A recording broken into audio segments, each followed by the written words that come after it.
علیکم ورحمۃ اللہ وبرکاتہ۔ جی محترم بھائی نے یہ ایک پوسٹ سینڈ کی ہے جس میں ہے جی خبردار، اس میں جو ڈرانے کے حوالے سے ایک حدیث ابو داؤد کی لکھی ہے کہ نبی علیہ السلام نے فرمایا کسی مسلمان کے لیے جائز نہیں ہے کہ وہ دوسرے کسی مسلمان کو ڈرائے۔ لا یحل لمسلم ان یروی مسلما، یہ والے الفاظ کے ساتھ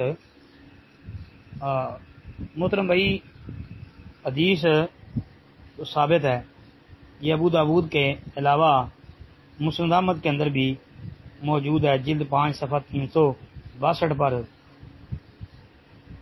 تو اس کے علاوہ جو ہے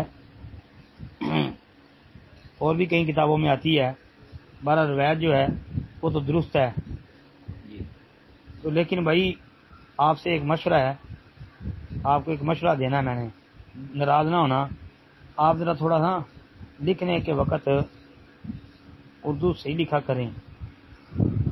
حدیث ہا کے ساتھ ہوتی ہے، خا کے ساتھ نہیں۔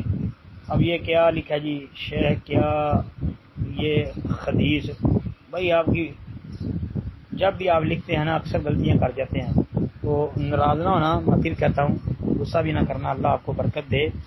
تو ذرا صاف لکھا کریں تاکہ جب ہم نے جواب دینا ہوتا ہے تو ہمارے لیے بھی مشکل نہ بنے۔ اللہ تعالیٰ آپ کو خوش رکھے۔ السلام علیکم۔